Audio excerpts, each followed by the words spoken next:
So good day everyone. I'm Engineer Frances Lorraine T. Calapini, here to discuss quantity surveying. Specifically, yung structural take-off natin. Okay? So na-discuss natin last time na meron tayong mga different kinds of take-offs. Yung civil works natin, structural, tsaka architectural. Architectural. RAL.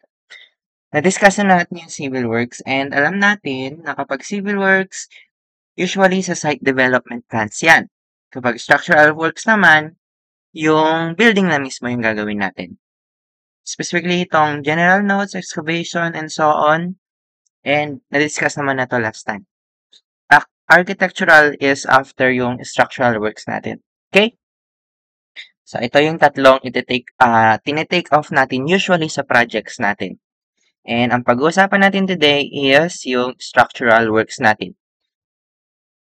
Wherein yung sa structural works natin is yung iti-take off natin yung concrete, formworks, reinforcing steel bars, structural steel, tsaka concrete accessories. Yan yung mga kadalasang tinitake off kapag structural works. So, proceed na tayo. Basic estimating approach in structural works. Yan. So, yung pinakamadali lang na i-take off about this topic is yung concrete natin. Wait lang. Yan. Concrete. Tapos yung susunod, syempre, hindi tayo makakabukas kung walang formworks. Syempre, always kailangan natin ng reinforcing steel bars para sa concrete natin. And lastly, yung additional na tinitake off natin is yung concrete accessories. Okay? So, kapag column and shear wall, ang usual na, syempre, iti-take off natin yung concrete niyan. Doon muna tayo mag-uumpisa. Concrete, kunwari ito yung column natin, yung base area ng concrete natin. So, paano na nga ba natin tinitake off ang concrete ng column? Siyempre, volume lang yan. Tama ba? Kukunin lang natin yung area niyan. Let's say, ito yung length or dimension ng column. Length. Tapos, ito yung magiging width. Tapos, meron yang certain height. Sabihin, h. Para makuha yung volume, siyempre, length times width times height lang yan. Or area ng base times yung height natin. Okay? Yun kapag concrete, volume of concrete. 4 columns. Tapos, for rectangular columns, length times width times height. For formworks naman, ang take-off kasi natin dyan is yung magiging area ng formworks natin. Diba, usually kapag formworks is meron yung board na ginagamit natin, kinoconsider kasi natin dyan na tinitake off is yung unit area niya. Okay? So, paano natin kukunin? Basically, yung magiging surface area lang to. Lang ng concrete natin. Ay, hindi pala surface area. Lateral area. Kasi yung sa side lang yung i-consider natin. Which is, ang gagawin lang natin is yung perimeter lang ng base times yung magiging height natin. Ito yung perimeter wherein rectangular yan. Isang width, plus isang width, plus isang length, plus isang length. So, multiplied by yung height natin, makukuha natin yung magiging area. For rectangular column, edi 2 times length plus width times yung height. Yan yung magiging area. Pero hindi lang yun. Kasi usually, yung mga columns natin is connected, may nakakonect dyan na beams. So, kapag meron tayong beam, syempre, mawawalan ng kailangan natin tanggalan ng portion dun sa formworks para ma-connect natin yung beam natin dun sa column. Para isang buhusan lang yan, kumbaga. So, tatanggalin lang natin tong area na to. Which is, anong area to? Simply, area lang yan ng beam or girder na connected. Okay? Sabi niya dito, subtract area of girder connected to column. So, ganun lang take off ng concrete natin, which is napaka-dali lang. Volume lang. Tapos sa formworks naman natin is yung lateral surface area natin. Tapos magbabawas-bawas lang tayo ng mga pwedeng ibawas. Okay? Oh, ito. Ang pinaka-ano kasi dito sa material takeoff natin, kapag structural works is mas komplikado na yung reinforcement natin. Kasi napakamaraming details yun kailangan nating i-consider. Okay? For example, kapag meron tayong column or shear wall, titignan lang natin yung plano niyan. Let's say ito yung plano. Tapos, babasahin lang natin yung plano para malaman natin yung mga kailangan nating i-take off na syempre na reinforcing steel bars. So, meron tayong tinatawag na joint reinforcement. Wherein reinforcement yan na nakalagay dun sa intersection ng column natin or ng shear wall to dun sa magiging beam natin. Kunwari, meron tayong column dito, tapos merong connect na beam or girder, which is etong dalawang to. Wait lang. Which is etong dalawang to. Yan. Dito nag-join yung beam natin tsaka yung column natin. So basically, maglalagay tayo ng ng joint reinforcement dyan. And yung magiging area kung saan tayo maglalagay ng joint reinforcement is simply yung magiging dimension ng beam natin. Kunwari ito yung beam natin, maglalagay tayo ng joint reinforcement dito and yung co-consider natin is yung depth ng beam mismo, which is etong part na to. Diyan yung magiging joint reinforcement natin. Meron din tayong tinatawag na confined reinforcement, wherein yan yung dulo ng mga column natin. And alam naman natin kapag mas malapit yan sa isang another member is mas masinsin yung ginagawa nating spacing ng mga ties natin, kumbaga. Kaya, yan yung confined reinforcement natin. And also, meron din mga notes dyan or specification kung paano natin i-place properly yung mga confined reinforcement natin. Ito yung example. Example ng isang note about specification ng confined reinforcement natin. Ito, kunwari, yield hoop stress. Ano lang to, property lang na gagamitin ng material.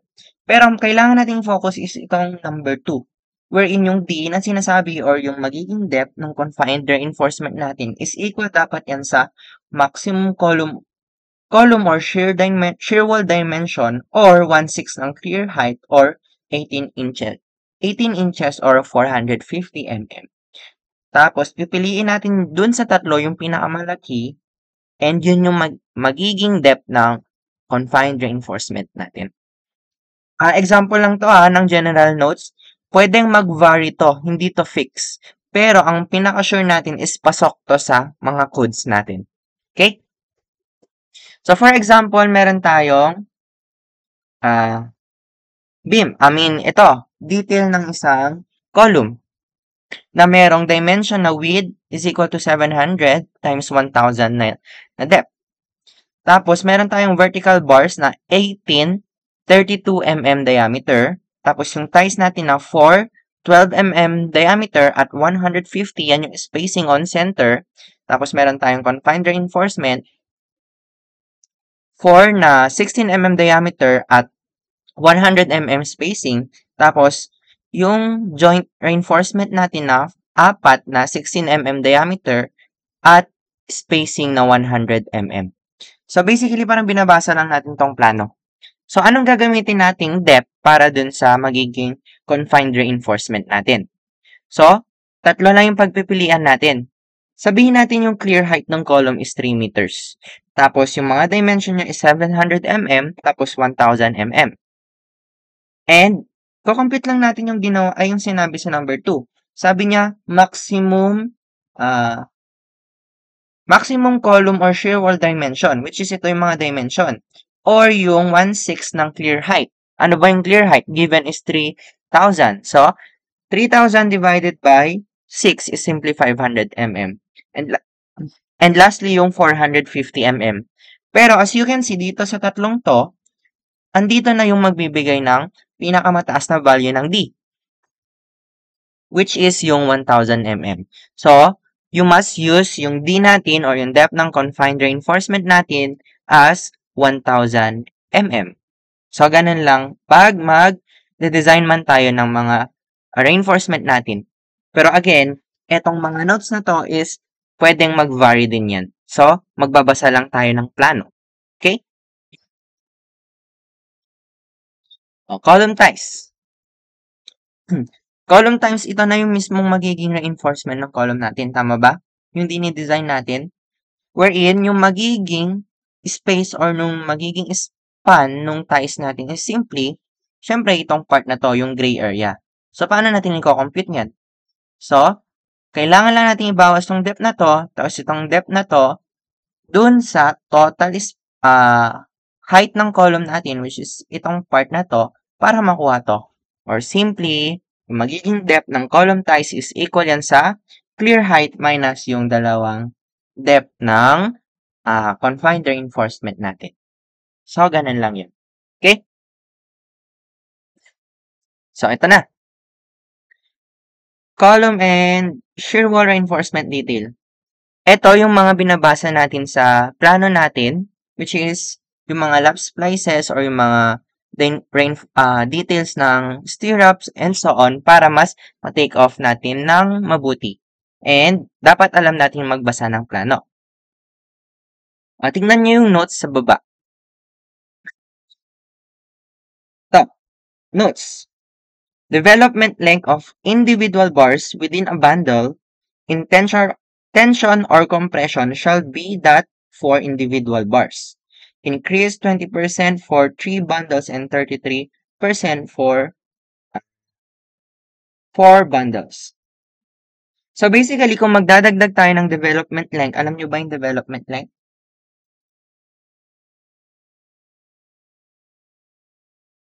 Ito yung development length.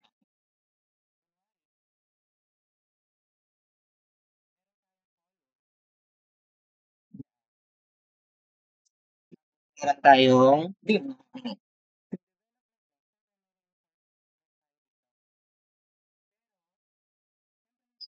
natin dapat yung reinforcement natin, mag-e-extend pa yan.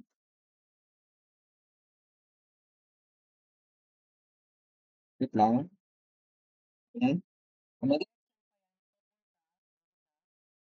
ng column natin. Tapos magkakaroon pa ng hook yan. Yung development length natin is yung naggaganto. Etong part na 'to.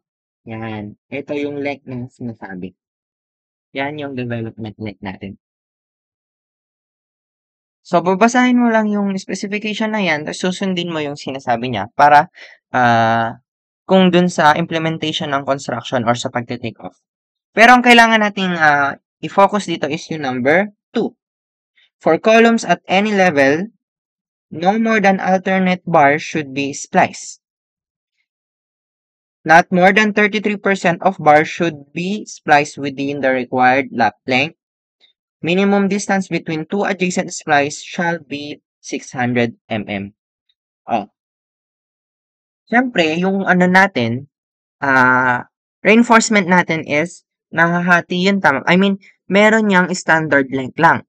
Usually 6 meters to 9 meters. Pwede ring 12 meters pero for malalaking projects na yun. Pero ang kadalasan nating nakikita is yung 6 meters or 9 meters. So, kunwari, magpapatayo tayo ng two-story building. So, usually naman is ah, um, meron tayong ceiling height na 3 meters, di ba? So, syempre, from foundation natin, tama ba? Yan.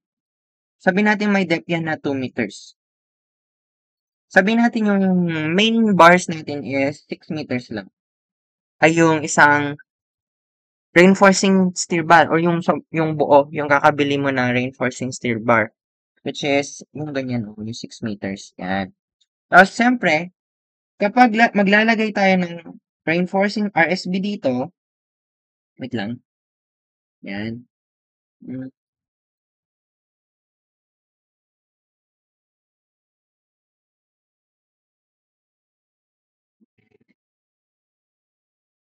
yan. Ginagawa natin, siyempre magkakaroon ng RSB dito, tama ba? Pero since 6 meters yung length natin, meron na tayong na-occupy na 2 meters dito. Tapos sabihin mo na lang additional dito na 0.5. So nagamit na natin is 2.5. Hindi naman natin nahahatiin dito part yung column natin. Ay yung itong RSB natin. Kasi i-extend pa natin yung pataas para hindi na natin kailangan putulin kasi magkakaroon din ng column dito which is kailangan din ng RSB. Pero ang sabi ni number 2 natin is hindi dapat dito sa part na 'to kumpulan yung magiging putol ng RSB natin. Dapat alternating siya. Kumbaga, meron yung isang bar natin dito na dapat naka-extend siya ng walang hati. Kasi kapag nag-splice tayo ng marami sa isang concentrated area, magkakaroon ng weak point dun. Ang pinaka-example nun naalala ay pag titignan niyo yung grandstand, 'di ba? Ano 'yun? Nakapakita yung RSB nila. And as you can see, pantay-pantay yung dulo ng RSB. So basically, dun sila magi-splice, which is a wrong practice kasi concentrated masyado yung magiging splice nila doon. Hindi ganun yung tama. Which is dapat sinusundan natin yung number 2 dito. Yan. Sabi niya, kunwari, meron tayong 6 ba? 6 na reinforcement for the column. Sabi dito is, hindi dapat lalagpas sa 33% yung i-splice mo dun sa area na yon. Kunwari dito sa part na to. So, ano ang 33% ng 6? Hindi ba ito, dalawa lang? So, kapag gagawa ka ng splicing dito, dapat dalawa lang yung i-splice mo. Tapos, yung other 4 is nakadiretso na. Yun yung sinasabi ni number 2 natin. Tapos, yung 600 mm na sinasabi niya, kunwari ito yung i-splice natin. Dapat alternating yan. Yan. Tapos, yung susunod, dito na mangyayari. Wait lang, pangit.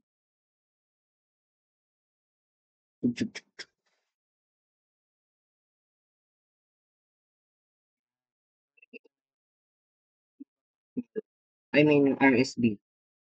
Yan. Yan.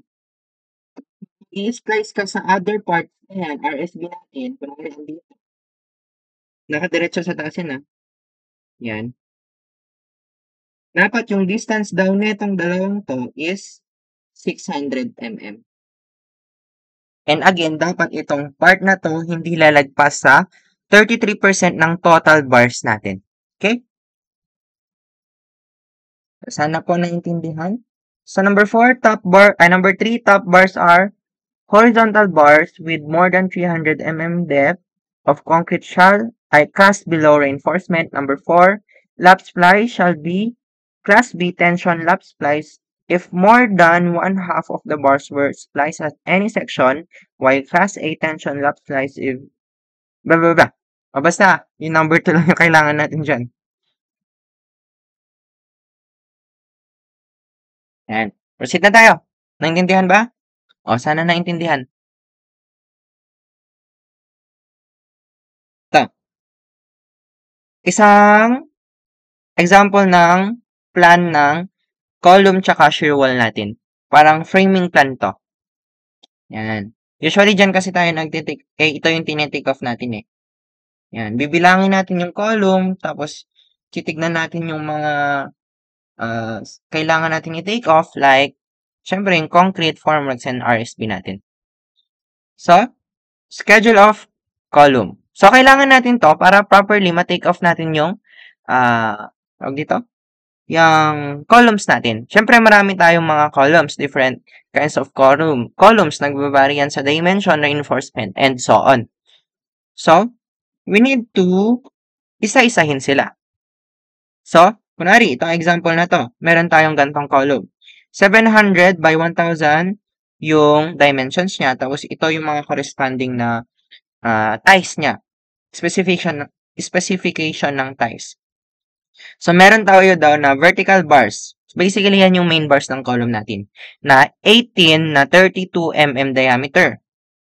Tapos yung ties natin na 4 na 12 mm diameter is spaced at 150, confined reinforcement na 4 na 16 mm diameter spaced at 100 mm, and yung joint reinforcement na 4 na 16 mm diameter na may spacing na 100 mm. Tapos yung type niya is yung C, wherein yan yung magiging itsura ng type C natin na figure. I mean, reinforcement. Okay? So, ano ba yung kailangan natin dito? Siyempre, yung magiging width times ay magiging volume ng concrete natin, which is yung diniscuss natin kanina na area lang ng base times yung height. Also, ang kailangan natin i-take off dito is yung mga reinforcement natin. And yung nakikita natin na reinforcement dyan is yung ties tsaka yung main bars natin. Pero, yung kinakonsider na yung mas kailangan natin dito is yung ties natin. Wherein, kailangan lang natin yung perimeter niyan or yung length mismo ng ties na yan, which is the outer na part, plus yung inner na part, plus yung other two parts. O, kapag iti-take off natin yan, usually, kukunin lang natin yung length niyan, tapos, imumultiply natin sa linear weight ng isang reinforcement. And, kapag RSB yung pinag-uusapan, ang unit natin for RSB is per kilogram. Yun yung take off natin. Okay? O, sa tingin nyo, may idea kung paano kukunin yung mga lengths niyan? Mag-geometry lang kayo. Yung width minus yung concrete cover times yung depth na minus concrete cover ulit. So, ipe-perimeter mo lang siya. Okay? Yan. Ito example ng isang shear wall na schedule of shear wall. Kunwari, consider natin tong design na to, tapos iti-take off natin siya. Ang gagawin lang natin dyan is simply babasahin natin yung plano para alam natin kung ilan yung kailangan na magiging reinforcement dyan at dyan sa specific na spot na yan. So, pag titignan natin ito yung mga kailangan niyang reinforcement steel bars o RSP. Yung vertical bars niya, which is etong mga to, yan yung vertical bars. Kasi nasa plan view tayo eh. Yan yung vertical bars natin na 80 daw na 32 mm diameter. Tapos meron tayong ties. Ayan pala. Ties na 11 na 12 mm diameter is spaced at 150. Confined reinforcement na 11 and so on. Yan yung mga plano natin. Tapos ito naman, ganun lang din. Babasahin lang natin yan para malaman natin kung ano yung mga kailangan. Yan. And lastly, itong part na to wherein different na yung magiging detail niyan kasi 25 mm at 50 spacing yung horizontal bars, which is eto daw, yung part, itong length na to, kasi buhos yan eh. Ito parang column to, tapos ito yung shear wall natin. Okay? Then, yung vertical bars natin, which is eto. Yan. Babasahin lang natin yan, again, para malaman natin yung magiging quantity ng RSB na kailangan. Yan.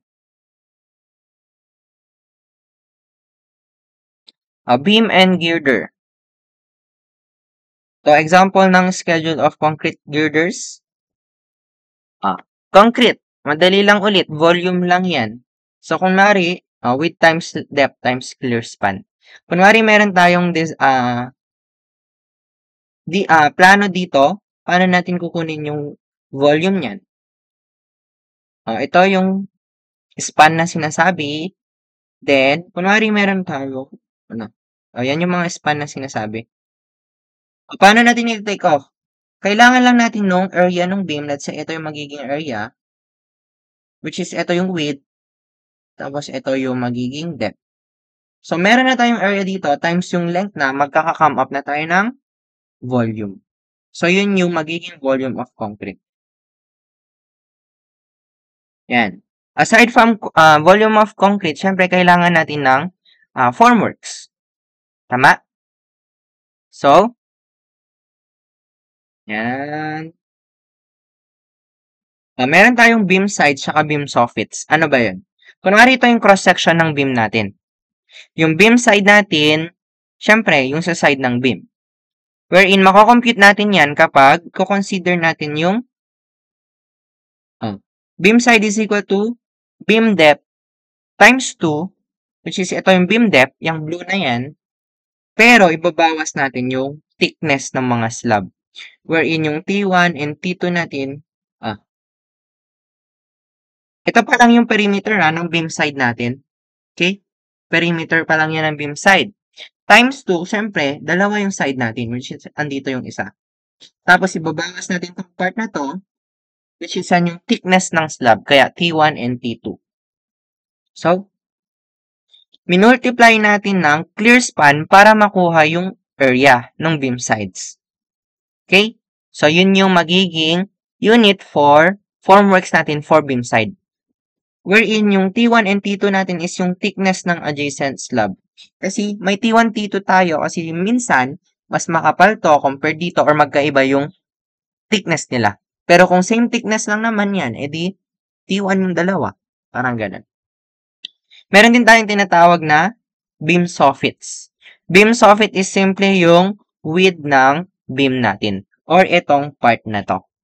Okay?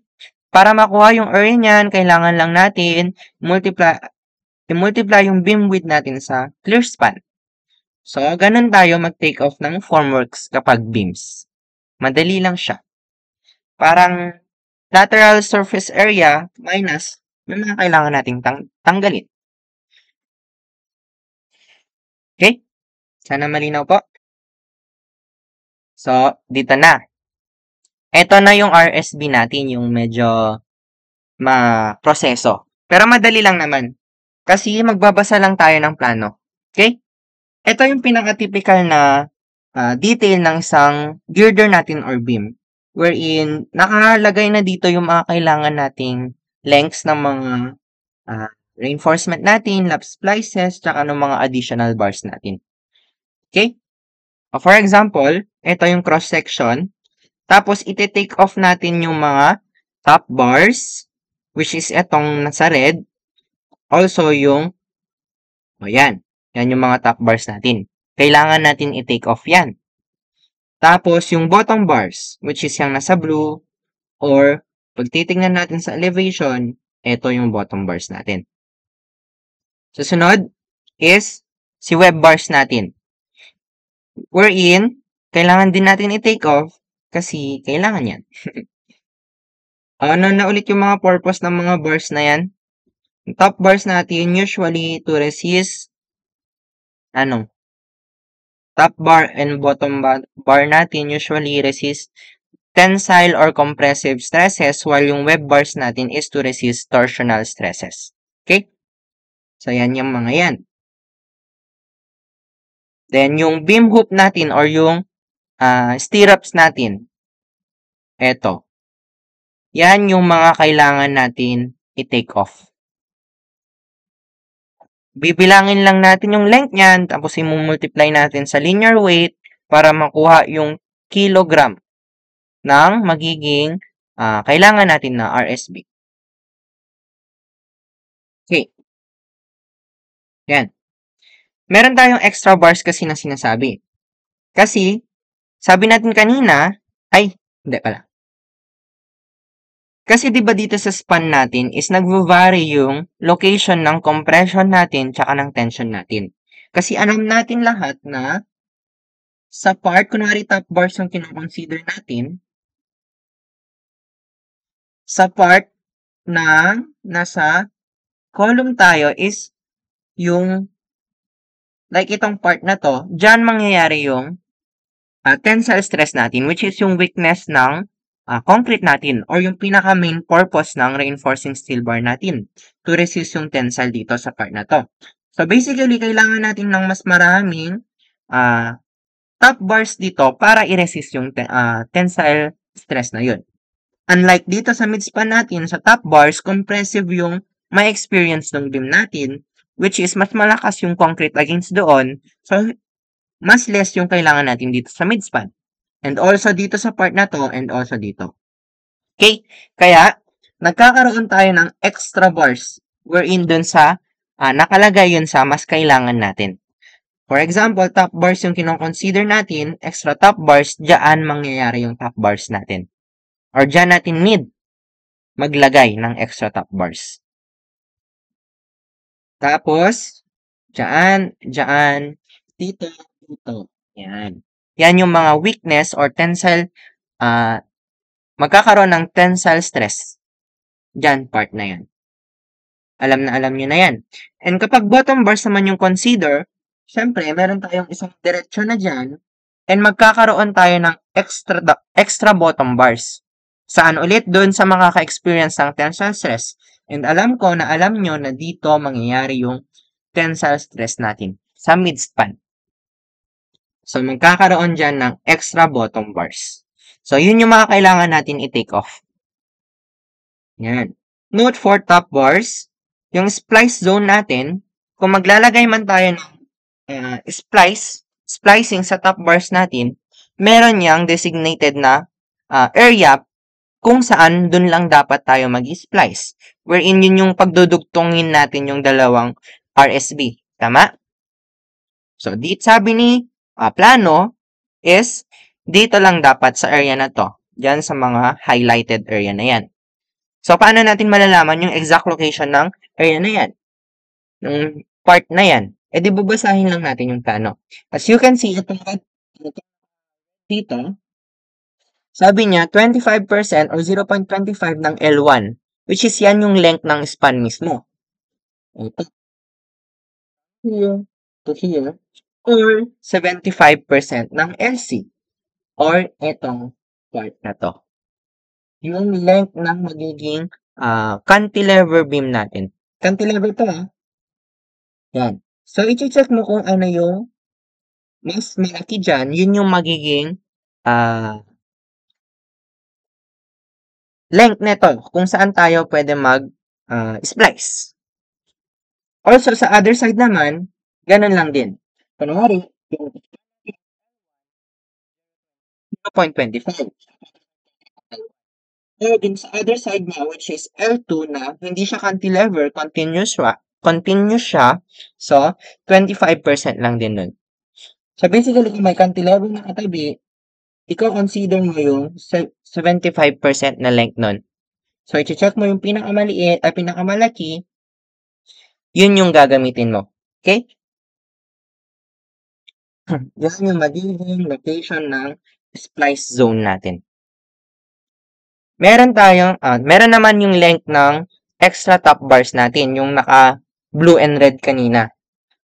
So, paano magiging length nun? Sabi natin kanina,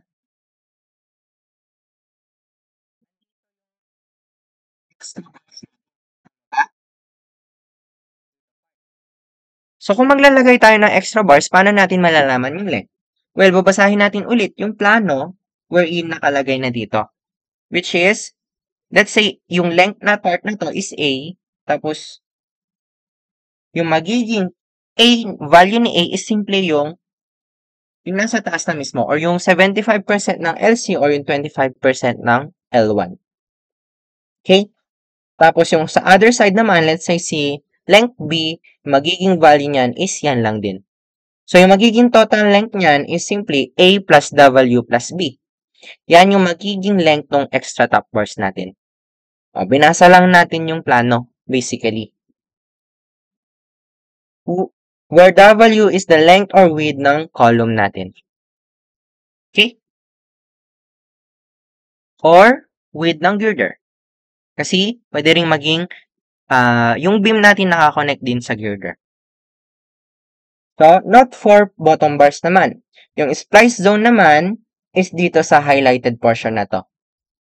Wherein, dapat, yung magiging location ng start ng splice zone natin is 2D daw. Or twice nung depth ng beam natin. Tapos, yung part na yan is 2D din. So, 2D, 2D. Yeah. Diyan yung magiging location ng start and end ng splice zone natin. Diyan tayo pwede magdugtong-dugtong. Yan. O, yung magiging length naman ng extra bottom bars natin, again, nasa gitna lang yan. Dito. Equal yan saan? Sabi niya dito, clear span minus 0.165L1 times 2. Kasi, ang magiging length yan is simple yung length nito, which is yung clear span or L1. Tapos, ibabawas mo lang ito. Yan. 0.165 L1. So, binabasa lang natin yung typical na beam or girder detail natin. So, kaya doon lang galing yung formula na yan. Clear span minus 0.165L1 times 2. Okay? Ano pa? May kailangan pa bang i-discuss? Yan. Ang nagbavary lang naman dito is yung magiging length ng extra bars natin eh. Kung cantilever ba yung katabi niya or continuous. So, yun yung magiging tawag dito, magiging tricky. Kasi iba-iba yung magiging take off natin. Depende sa beam natin. Ano pa? I think, na-discuss naman na. Tanong na lang kayo if may additional pa. Yan. Beam and girder. Kunwari magte-take off tayo. Sampulan natin. Yan. Etong portion na to, magte-take off natin tayo ng isang girder. Let's say yan yung girder na iti-take off natin. Yan. So, yan yung i-take off natin. So, paano natin i-design yan? I mean, i-take off. Siyempre, kailangan natin ng details. Which is, nakalagay ito sa mga plano dapat. Kung i-take off natin, nakalagay dito is yung beam tagging or beam mark natin. Yan, beam mark. Tapos yung dimensions ng beam, yung reinforcement na gagamitin, tapos yung number of reinforcement per span natin or per part natin. Then yung details ng spacing, tapos yung remarks. Usually, ganito yung makikita natin sa plano natin. So, paano natin i-take off? So, meron tayong mga beam tagging dito or yung beams na kailangan for that specific span. Ang kailangan lang natin is titignan natin yung mga details niya sa plano. And then, check natin kung ilan yung length na kailangan. Para mas maintindihan, kunwari, meron tayong 2 cg dito. Yan. Pagbabasahin natin dito sa bottom part, yung highlighted, ito yung dimension, pero ifo-focus natin is dito. Yung number of bars along dun sa longitudinal section and also number of bars depende kung saan part. Meron ditong discontinuous, basically yan yung sa end, wherein nahati na yung beam natin, tapos continuous, kasi may kadugtong. Sa midspan, continuous, taka discontinuous. O, pag titignan natin, cantilever to. So, discontinuous dito sa part, so yung magiging reinforcement niya, TB means top bars, BB means bottom bars. So, sabi niya, 14 daw yung top bars dito sa discontinuous end natin or sa A natin, which is ito. 14 sa top, tapos 7 sa bottom. Then, susunod na babasahin yung sa midspan ng column ay ng beam mismo, which is dito part. Tama ba? So, again, 14 sa top, 7 sa bottom, and lastly, dun sa continuous end, continuous siya dito sa part na to kasi merong other beam sa katabi niya, na adjacent sa kanya. Okay? So, 14 again sa top, 14 sa bottom. Okay na tayo dito part. Now, mag-proceed tayo kay 2G-13. So, titignan lang natin sa plano, which is ito, titignan natin yung top and bottom bars. Sabi niya dito, sa continuous A, meaning dito sa part na to, 14-7 lang din. 14 top bars, 7 bottom bars. Pero, nagbago na sa midspan natin, which is, sa top bars niya is 4 lang, tapos sa bottom bars, ganun lang din, 7. So, continue natin dito sa continuous B daw, or dito sa part na to. Continuous kasi meron pang other beam na adjacent sa kanya. And as you can see, 6 lang daw yung top bars and yung bottom bars natin is 3 lang daw. Now, okay na tayo kay 2G-13. Ang susunod natin is si 2G-14. Which is, eto. Babasahin lang natin yan. So, continuous. Which is, 6 daw yung top bars, tapos 3 yung bottom bars. Sa midspan, 4, tapos 7. And lastly, sa other continuous end natin is 4, 14, tapos 7. And dito sa 2CG natin, dash 2 is same naman na plano, which is walang nabago. Sabi niya dito discontinuous, andito na naman discontinuous part. So, yan yung magiging 14.7 natin. So, dito tayo mag-start sa continuous B, which is 14.7, 14.7, 14.7. So, paano natin iti-take off yan? Or, ipakita muna pala natin kung paano siya dapat i-lay. I-lay meaning paano yung magiging placement ng reinforcement natin. Okay? So, paano natin gagawin yun? So, okay na tayo dito sa plano. Tanggalin natin. Sa detailed plans.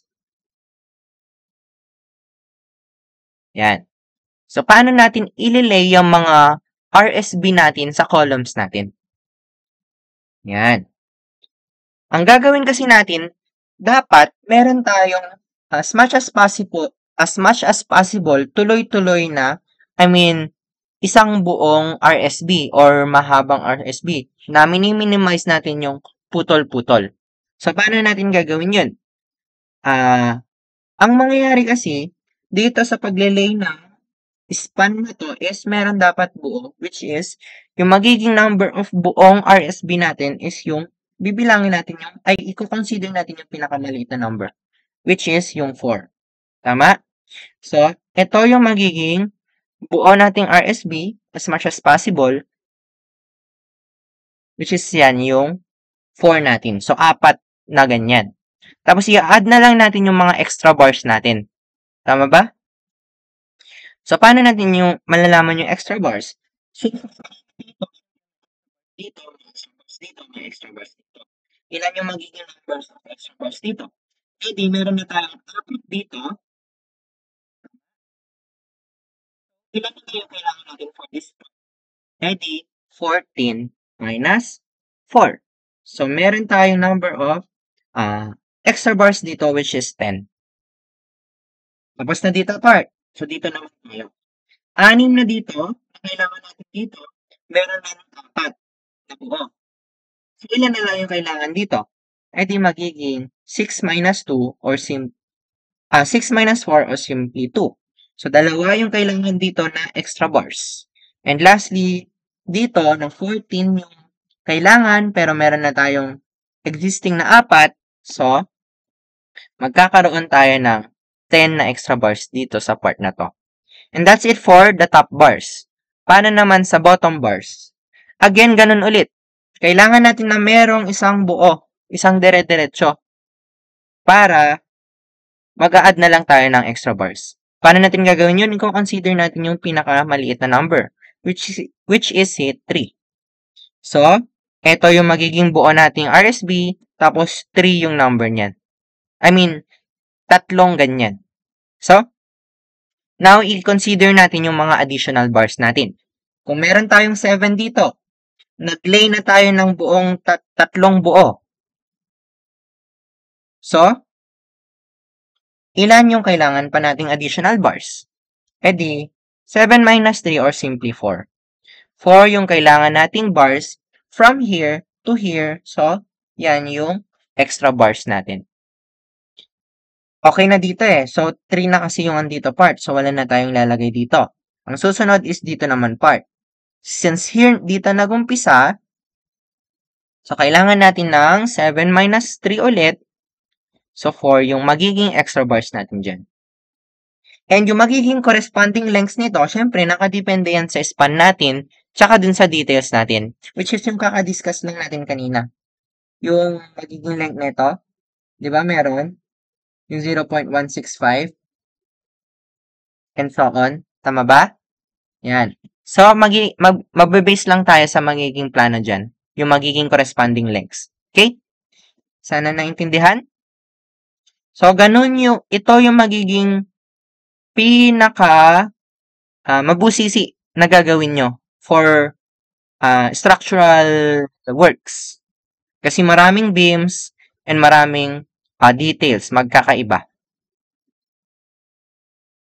Yan, beam and girder details. Pag-uusapan naman natin ngayon is yung stirrups. So meron tayong width ng beam, tapos yung depth ng beam. Kasi kailangan natin dito is yung stirrups, di ba? Paano natin ulit tinitake off yung RSB natin? Kailangan natin yung length para ma-multiply natin sa linear weight para makuha yung kilogram na kailangan. So, pag stirrup yung tinitake off natin, simple kailangan natin yung length ng stirrup natin. Tapos, meron tayong tinatawag na, anong tawag dyan? Yung bend natin. So, para makuha yung length ng stirrups natin, sabihin natin niya yung length A for the width ng stirrups, equal yan saan? E di yung width ng beam minus yung clear cover na 2. Tapos sabihin natin si B to. Paano gagawin yan? Ganun lang din, yung depth natin minus concrete cover na 2. So, yung 135-degree hook, usually sa stirrups yan, pero minsan, specified naman sa plano kung anong hook yung ginamit. Pero kapag stirrups, dapat 135. We can check yung mga notes natin or yung parameters natin. And, again, usually, indicated yan sa plano. For example, to. Yung parameters. Eto, babasahin natin kung anong diameter kasi ng bar. Nakadepende dyan yung magiging hook natin, yung length ng hook. So, kunwari, di ba sabi natin 135-degree hook? So, dito tayo titingin. Kasi meron tayong 90, may 180, tsaka merong 135. So, since 135 yung kailangan natin, titingnan lang natin dito kung ano yung magiging length ng hook natin. Let's say 12 mm. E di kailangan natin ng 30 mm na hook. Kapag 135-degree yung hook natin. Okay?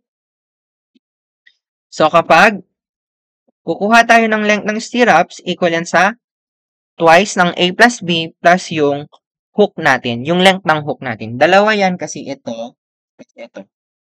Okay? Yun lang. Uy, mali. Yan. O, kapag ito kasi, itong parameters na to is yung parang notes na to sa construction plans natin. Pero, syempre nakabase yan sa NSCP din. Wherein nakuha yan sa section 425, hindi na ayos, sorry, na sa under table 425.3.1 and 425.3.2. And itong section kasi na yan is diyan makikita yung details ng RSB natin. And yung section na yan is lumalabas sa boards. Tawag dito? Pero, indicated naman yung provision. Okay? Pero magandang aware na kayo dyan about sa section na yan. Okay?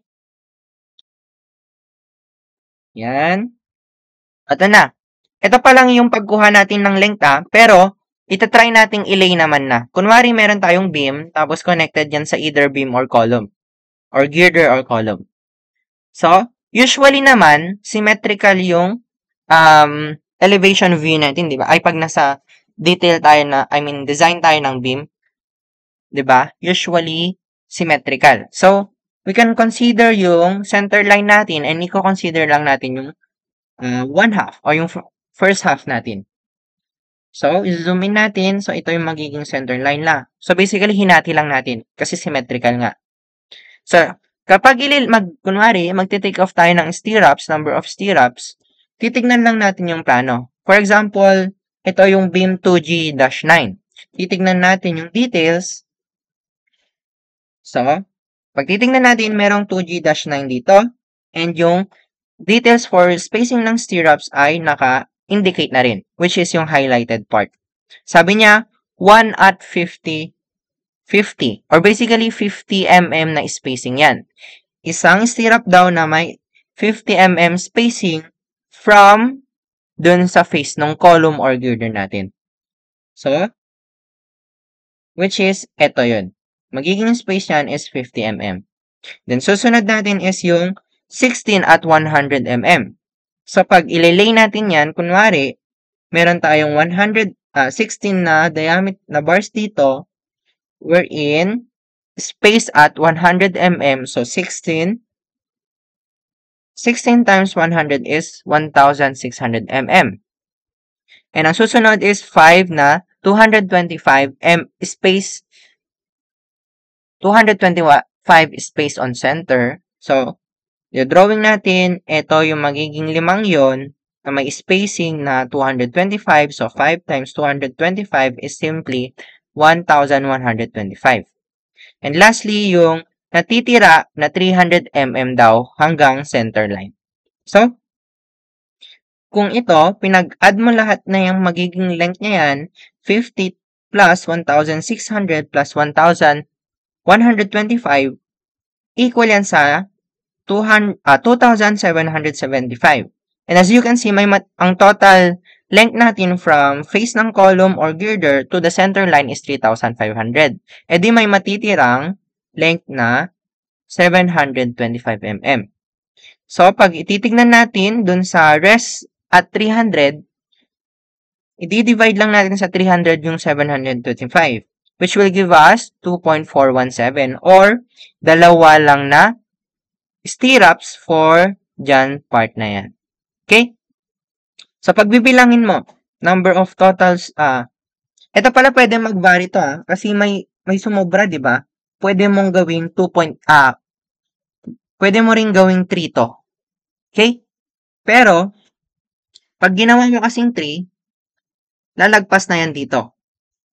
Tama? Meron pa yung other side, so magkakaroon din ng lagpas dito.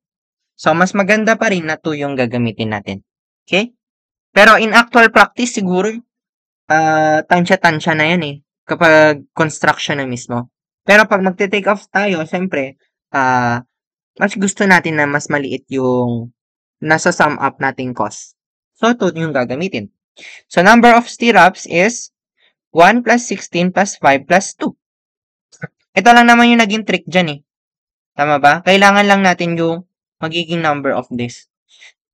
So, times 2 pa, kasi yung kalahati lang yung kinonsider natin. Sabi natin kanina, symmetrical lang. So, yung 1/2 lang yung binilang natin, tapos i-multiply mo na lang 2 para makuha natin yung total number of stirrups. Pero hindi pa yan yung iti-take off natin actually. I-multiply mo pa yan sa length, di ba? Sa length nung stirrup times yung linear weight.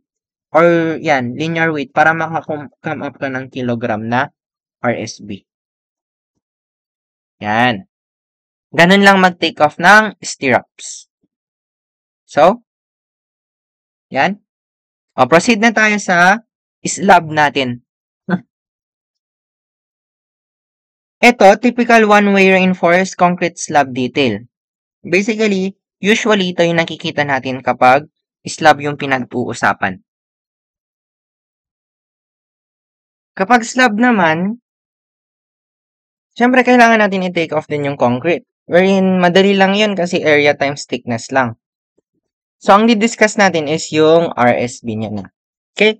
So, usually ito yung nakikita natin kapag slab detail. Wherein, yan. One-way slab. Alam naman natin ang one-way slab. Merong condition na yan na yung ratio ng shorter span sa longer span natin is dapat less than or equal to 0.5. And kapag ganon, it is considered as one-way slab. So, meron tayong long span, meron tayong short span. Babasahin lang natin to para malaman natin yung kailangan natin i-take off na RSB. So, meron tayong bottom bars din dito, wherein yan yung magsisilbing main bars natin. So, ito yung section view. Ito yung section view tapos yung plan view natin. Pag iti-take off natin yan, syempre length lang yan. Babasahin natin yung plano. So, tapos meron tayong additional na top bars. Syempre, dito sa part na to is dito magkaka-experience ng tension yung concrete So, basically, kailangan natin ng additional top bars dyan or discontinuous bar. Okay? Para malaman yung length ng mga yan, syempre, indicated na yan sa plano actually. Yan. Ito yung mga bars na yan, yung red na yan.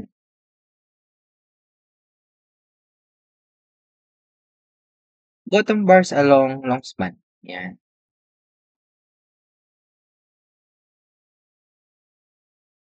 Ito yung mga yan. Okay? O, meron ka, indicated kasi yung mga length na ito eh. Kunwari ito. Length nito, here, papuntang face ng column natin or beam, anong beam natin is S over 4 or yung length ng shorter side divided by 4 plus yung magiging additional na development length niya. Ganon din dito. Meron niya ang corresponding na magiging length or L over 4 naman. Okay? Yan. Yan. Ano pa bang kailangan discuss dito? O, nasabi ko na kanina yung mga yan. Ang magiging length nito from here to dun sa face ng beam or wall natin is L over 4. Yan yung length ng additional top bars natin. Plus yung magiging development length which is given, naka-specified na usually sa plano. Yan. Yan yung span na i-divide natin sa 4 para makuha yung length.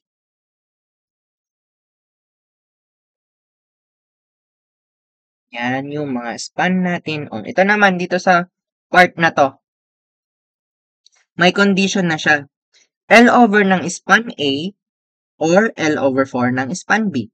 Tapos kung ano man yung magbibigay ng mas malaking additional top bars, yun yung mag-govern. So basically, ganun lang tayo mag-identify nung length ng additional bars natin. So ano yung magiging length? E di yung L over 4 dito plus L over 4 dito plus yung magiging width ng column or yung ng wall natin or nung beam natin. Yan.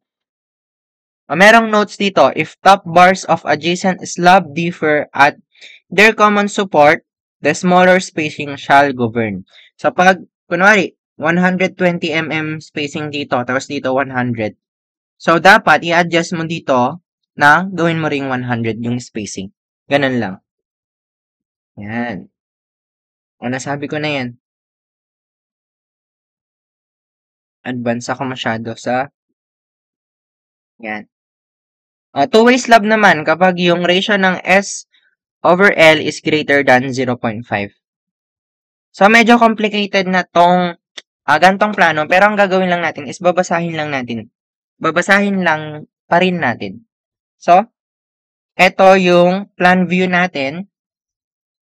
Ang tinitignan natin dito is yung mga bottom bars. Tapos, meron siyang separate na plan view for top bars. Ito yung mga bottom bars natin. Nasa gitna sila usually kasi sa baba natin doon nangyayari yung tensile. While dito naman, usually nasa gilid kasi dyan nangyayari yung tensile stress natin.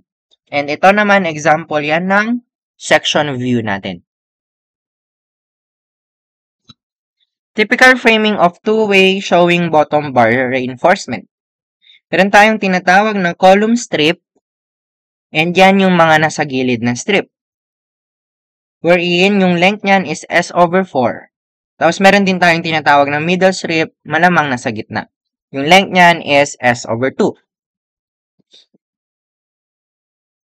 Sa longer side naman, meron tayong column strip din, L over 4, L over 4, and meron tayong middle strip na L over 2. Yan. Ang gagawin lang naman natin dito is bibilangin lang natin yung mga bars natin eh. So, tandaan nyo to meron kasing diretso lang na from other support to another support. Tapos meron yung nasa gitna lang. As you can see, alternating sila ng isa, tapos dalawang buo, tapos another isa, tapos dalawang buo. Tandaan nyo yan kasi i-discuss, papakita ako mamaya. Okay? Tapos, dito, pag titignan nyo kasi mas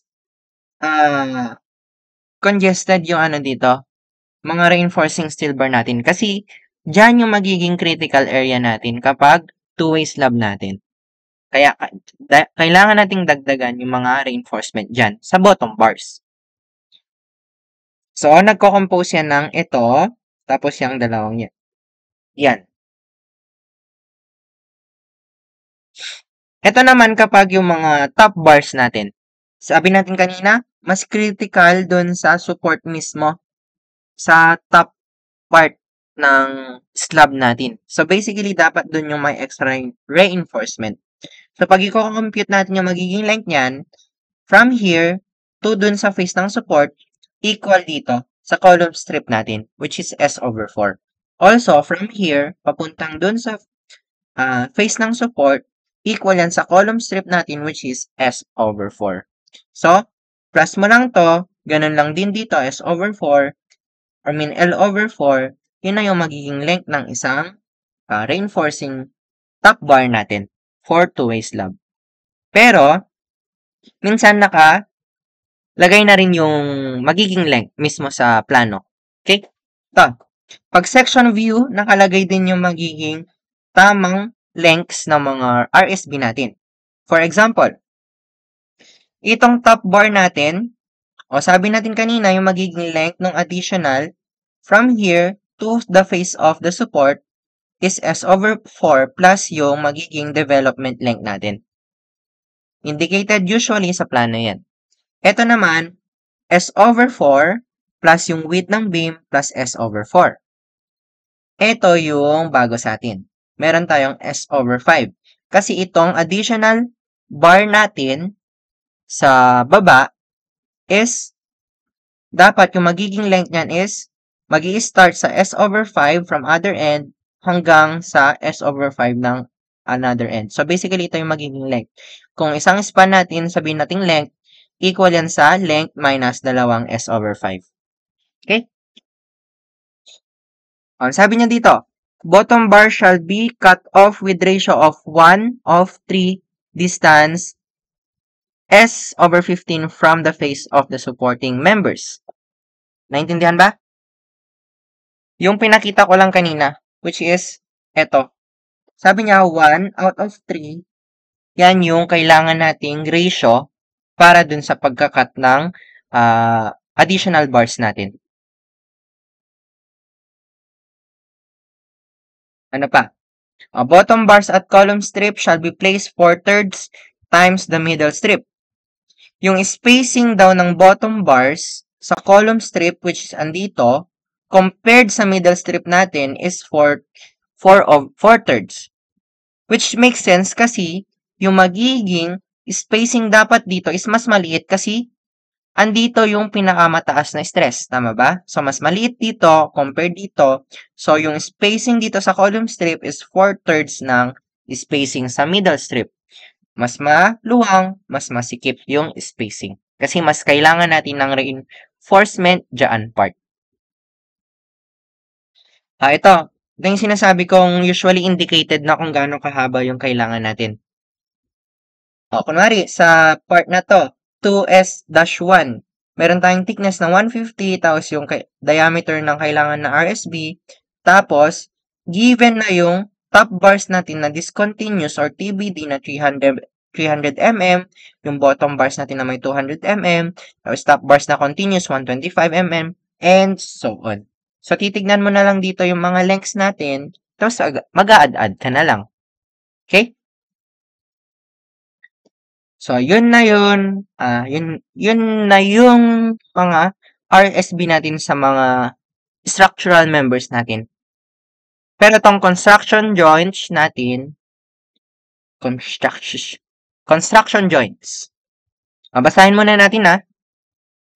Construction joint is defined by the ACI-1 as the surface where successive placement of concrete meet, across which it may be desirable to achieve bond and through which reinforcement may be continuous. Bakit ba natin kailangan ng construction joints? May idea ba? Na-discuss ko na yan eh. Kasi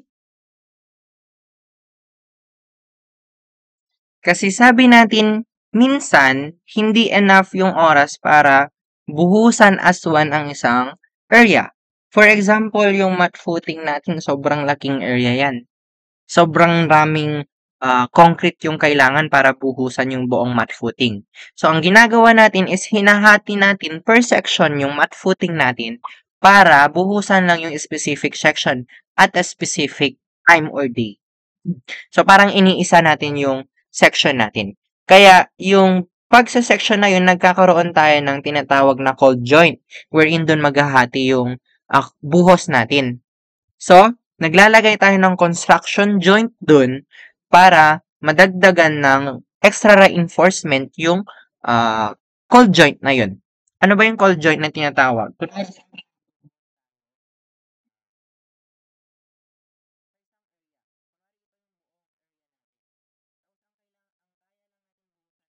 Sa isang araw is itong part na to.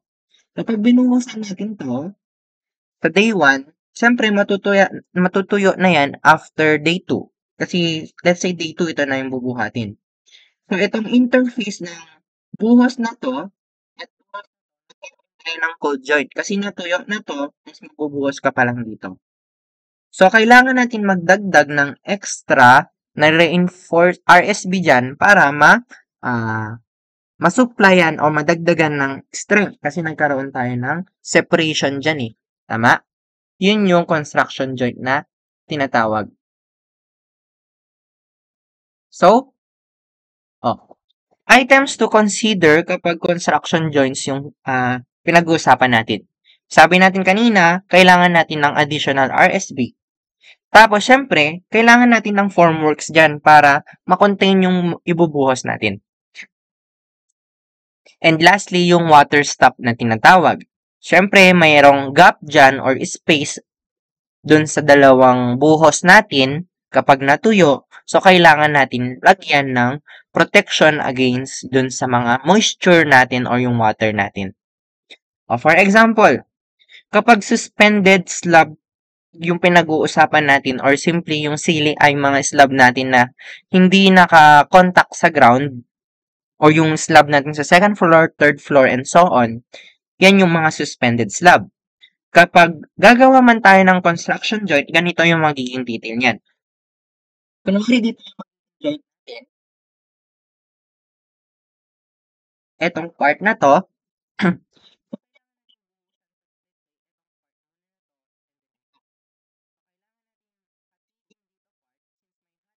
lagyan natin ng extra reinforcement.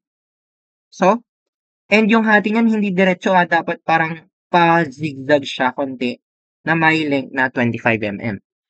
So, sabi dito 100 by 10 mm diameter by 1000 mm long, 300 mm space on center. So, basically, ito yung magiging detail ng additional rebar natin for construction joints natin para ma-accommodate yung mababawas na strength due to dun sa hati na yan.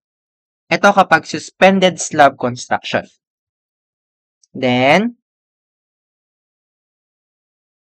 ito dapat naka-apply to sa gitna mismo ng thickness ng slab natin. Sabi niya, if the location of the continuous joint is not within the middle third. Yan. Dapat sa gitna. Kapag, construction joint sa beam natin, kapag hindi kayang buhusan sa isang araw yung beam natin, so maglalagay tayo ng extra reinforcement dyan. Kunwari, ito yung beam natin. Tapos, bubuhusan natin itong part na to. Tapos, yung magiging hati is dapat pa-zigzag ulit. Hindi pwedeng straight line yan. So, dapat kalahati ng depth ng beam. Tapos, ganito yung magiging itsura ng additional rebars natin. Para again, ma-accommodate yung nabawas na strength due to dun sa construction joint natin. Okay? Provide 25 mm shear bars each side if beam construction joint is not within the middle third of the span. So basically, kailangan dapat pala nasa middle third ng span para maglagay tayo ng Pag hindi na sa middle third, maglalagay tayo ng construction joint. Ay, rebars. Additional rebars. Yan. Ito naman kapag mat foundation, sobrang laki niyan, hindi natin mabubuhusan sabihin ng isang araw. So, kailangan natin maglagay ng joint. Wherein ganito dapat yung magiging shape. Again, pa-zigzag pero pa-slant na. Tapos yung additional rebar is pag ganito na yung itsura. Yan. Additional shear bars, 25 mm in diameter, times 1,500 long, spaced at 200 mm on center. Each diagonal pair set. Pair per set. Yan. Andito na din yung mga details. Yan. Meron tayong ditong water stop. Kasi dito sa part na to, sabi natin may gap dyan. And sabi natin, syempre, yung mat foundation natin is exposed yan sa ground or direct contact yan. So, magkakaroon tayo ng possible na seepage ng tubig.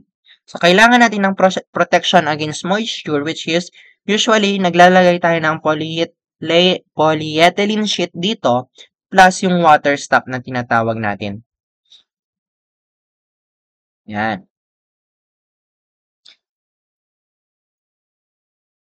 So, and lastly, yung retaining wall natin. Ito. Merong construction joint dito. So, lalagyan natin ng specific na water stop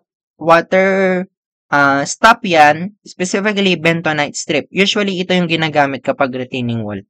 Okay? So, yun yung mga example ng construction joints natin. Susunod is yung construction joint naman kapag slab on grade or basically slab na directly in contact with the ground. Unlike kanina, iba to. Dun sa slab as suspended slab. Yung magiging difference dito is yung cut mismo ng construction joint natin. Dapat daw, pa-zigzag yan. Sabi dito, construction joint under pa-zigzag yan. Ito. So, cut groove 8 mm diameter. So, parang pa-zigzag. So, cut groove na eh. Tapos, meron daw dapat sealant na polyurethane sealant. Siyempre, with direct contact yan, again, prone to seepage ng tubig natin or ng moisture natin. Dagdag protection na lang pag nilagyan natin ng sealant. Again, meron dapat dito na, sabi dito, vapor barrier or usually yung polyethylene sheet natin. Ano pa? Ito, mga specification na ng ground natin yun. Dapat compacted 95%, tapos naglagay ng drain, syempre para protection against water, and so on. Meron din tayong tinatawag na expansion joint. Ano si expansion joint? Kunwari ito yung slab on grade natin, merong wall dito, tapos meron yung tayong slab dito.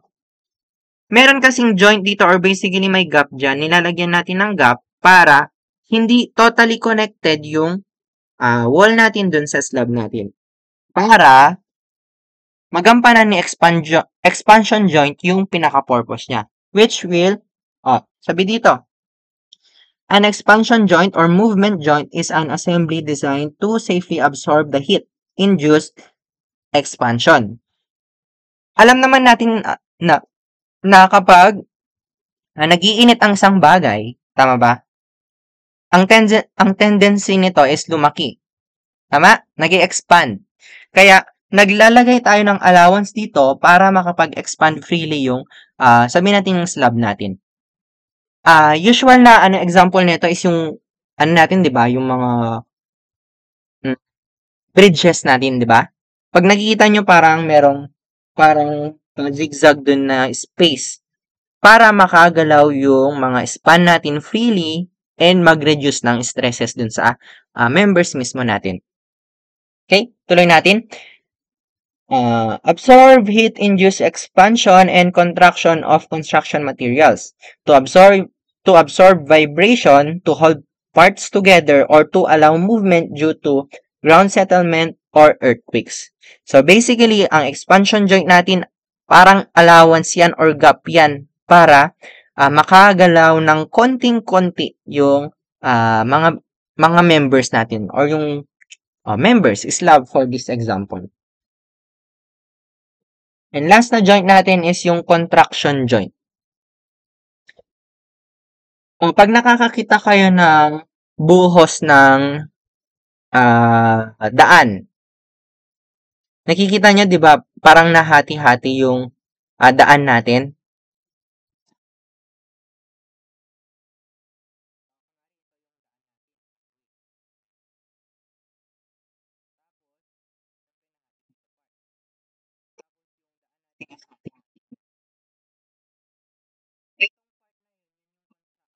Contraction joint natin.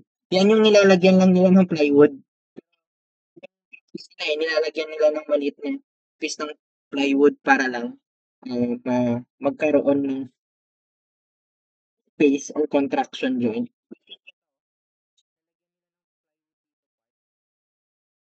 Hati daw kunwari. Yun yung contraction joint natin. Kasi kapag bagong buhos yung isang concrete, kapag rapidly drying yan, tendency niyan is magkra-crack. So basically, naglalagay tayo ng contraction joint para pag mag-crack man, kunwari itong part na to, magkaroon ng crack, mag-i-stop dito. Tapos hindi na siya mag-propagate dun sa other parts ng buhos natin. And also, hindi lang dahil dun sa bagong buhos, pwede rin, kunwari lumindol, nagkaroon ng crack dito part, parang hindi na madama yung katabi niya. So, if ever man need mag-repair, dito lang yung kailangang i-repair. Yun yung main purpose ni contraction joint. Contraction joints are often used as a means of relieving stress to control cracking. It can also serve to protect adjacent structure or to accommodate paving operation. O, yun lang naman. Ano pa? Ito, example, nung paghahati natin ng plano natin or pagsisection natin ng plano natin kung paano natin i-operate yung construction mismo. Zone 1, Zone 2, Zone 3, hinahati natin yan per section or zone. Now, another example. I think pinakita ko na to. Kunwari ito, bubuhusan natin to. Yung buong yan. Yan lang yung kaya natin eh. So, magkakaroon ng joint dito. Yan. Yan. Actually, dun sa mga malls, kung nakikita nyo, yung, di ba? Yung pinaka nakikita ko kasi yung sa Robinson. Yung white yung tiles nila dito. White yung tiles nila dito. Tapos dito black. Kasi merong parang steel dito part. Kasi separated yung ito part na to dito. Tapos ito. Yun yung joints na tinatawag natin. Hindi completely na magkadugtong yung mga pieces natin. Kasi para makagalaw. Structural steel na tayo. Yung mga steel dyan. Gagawin lang natin dito is magte-take off tayo ng mga kailangan nating steel. Steel. Pinakamagandang example kapag nasa roof framing plan tayo. Diba usually steel na yung ginagamit natin dyan para sa mga purlins natin? Consider natin tong part na to. Pag zoom in natin, meron tayong makikitang LC. 220 by 75 by 25 by 2.0 at every 1000 mm purlins with 12 mm diameter sagrad at middle third. So basically, sinabi niya lang yung magiging specification nung gagamitin natin for that part. Wherein yung LC na yung, hindi. Ito. 16 mm diameter cross bracing with standard turnbuckle. Yan yung mga yan. Details lang. Ito. Mga properties na kailangan natin for that specific roof framing plan. Section W10 by 15, depth, flange, and so on, and blah, blah, blah. So, yan yung mga kailangan nating i-check para, or basahin, if ever man tayo yung gagawa, yan yung kailangan para dyan sa roof framing plan. Pero ang kailangan kasi natin, kunwari ito, purlins. Alam natin yan. Yung mga yan is yung yan. Pakasipag naman ng Ma'am Frances. Ito. Usually, yung ginagamit natin dito is yung zipperlin, or yung nesting channel. Tapos, kailangan lang natin i-take off yan. Kukunin lang natin yung lengths ng mga yan, yung mga naka-red na yan. Tapos, multiply sa linear weight para makuha yung kilogram. Babasahin lang naman natin yung plano eh. Kunwari ito. Yan, kukunin mo lang yung buong length na ito.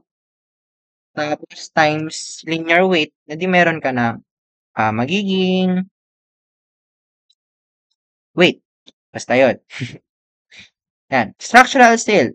Cross-bracing with turnbuckle. Alam mo yung turnbuckle? Ito. Additional support, kumbaga. Yang nasa yellow. Yan. Siyempre, ang tendency nito, gumalaw yan sideways. Kapag walang turnbuckle. O yung cross-bracing. Pero pag dinagdagan mo yan, parang maka-counteract niya yan. So, additional. Yan yung mga tinetake off natin. Bibilangin lang natin yung pieces na ganyan na kailangan, syempre, para ma-quantify natin properly. Yan. Yung mga yan. And yung part na yan is ito. Structural steel, meron tayong mga different kinds of bolts para mga abang, kumbaga. Kasama ito sa nilalagay natin para if ever man na may kailangan ilagay, usually yung, di ba yung pedestal natin?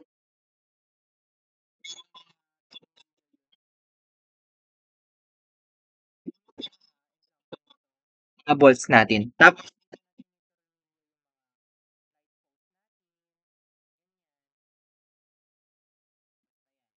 kaya nyo na i-imagine yan. Sa binubuhos na yan, kasama na yan sa buhos para mas matibay. O, meron tayong all-thread bar, L-bolt, J-bolt, tsaka pigtail anchor bolt with 10-degree bend. So, yan. Example. Yan.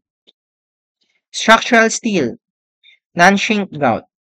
Hydraulic cement grout that produces a big volume that when hardened under stipulated ulit. When hydraulic cement grout that produces a big volume that when hardened under stipulated test conditions is greater than or equal to the original installed volume. Often used as transfer medium between load-bearing members. Naintindihan ba? For example, para mas maintindihan natin. Balik tayo dun sa poste. Meron tayong pedestal dito, concrete, gawa sa concrete. Yan. Tapos meron tayong poste, which is gawa sa steel. Siyempre, kailangan nating ipag-connect yung dalawang different materials na yan. So, magkakaroon sila ng contact, which is itong space na to.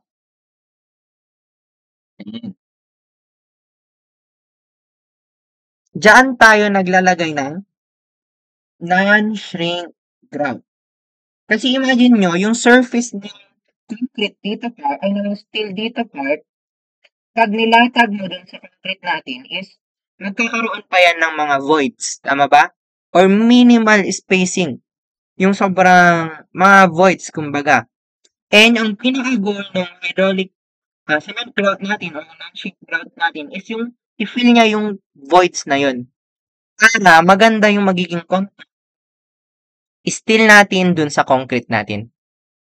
Okay? Yun lang yung pinaka-purpose ni non-shrink grout natin. Para ma-fill niya yung mga voids natin. Para maka-achieve ng perfect contact.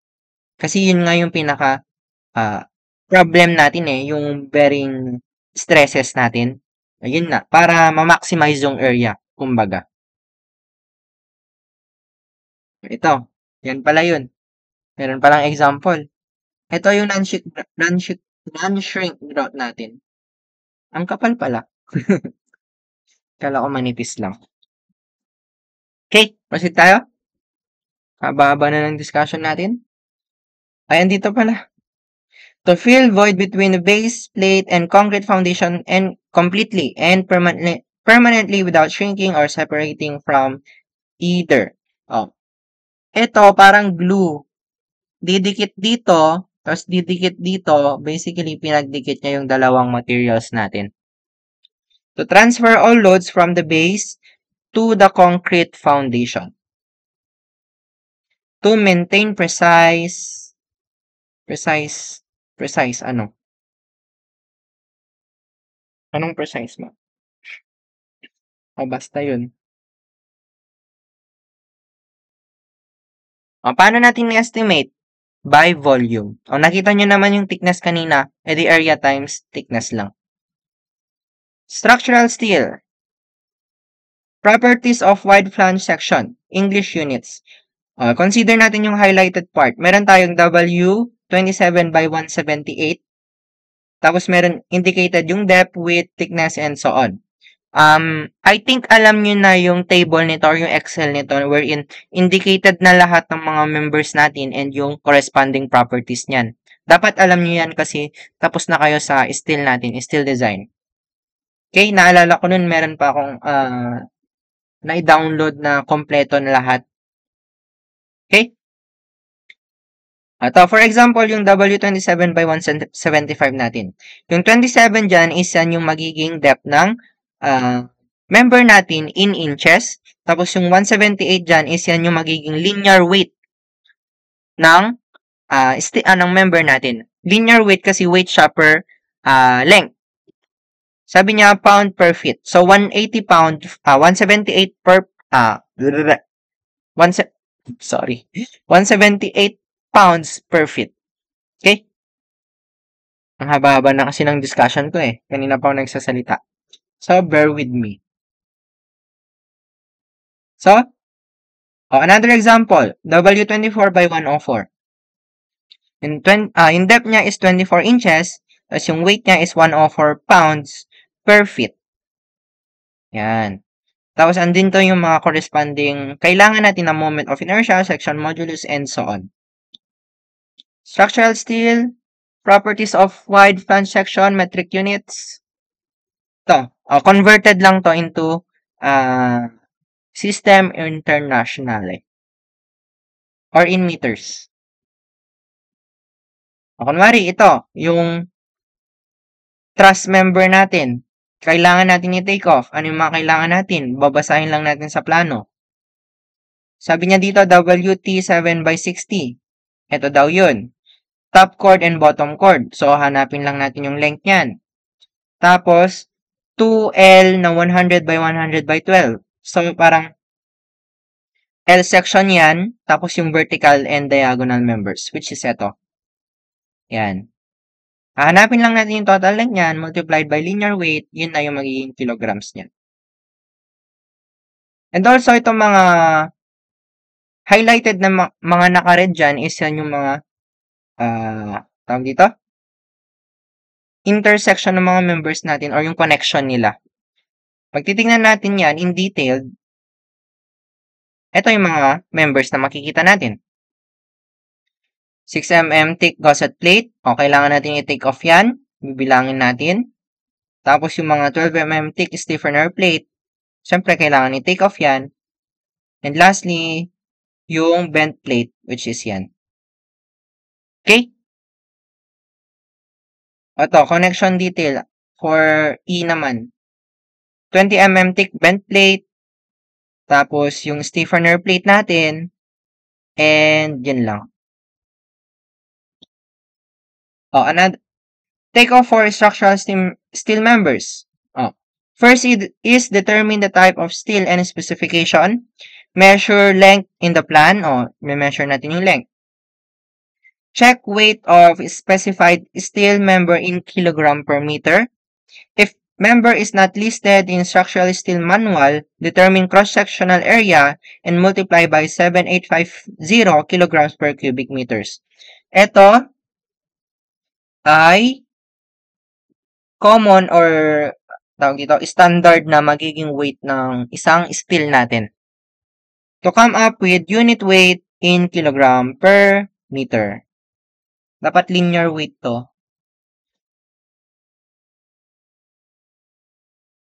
And multiply by length para makuha mo yung total weight or mass. Mass dapat kasi kilogram. Mga examples ng structural steel natin. We have I section or wide flange. Meron tayo ito. Ito yung I talaga. Ito yung wide flange. Tapos L. Tapos H. Tapos mga tube natin. Circular pipes. Tapos meron tayong rectangular, Sieberlin, and so on. And that's it, guys. Yehey, sa wakas, tapos na. Bye-bye. Sana may natutunan. Kung may tanong, magtanong. Kasi, gagawin nyo to. Okay? Bye, guys. Bye. Bye, bye, bye, bye, bye, bye.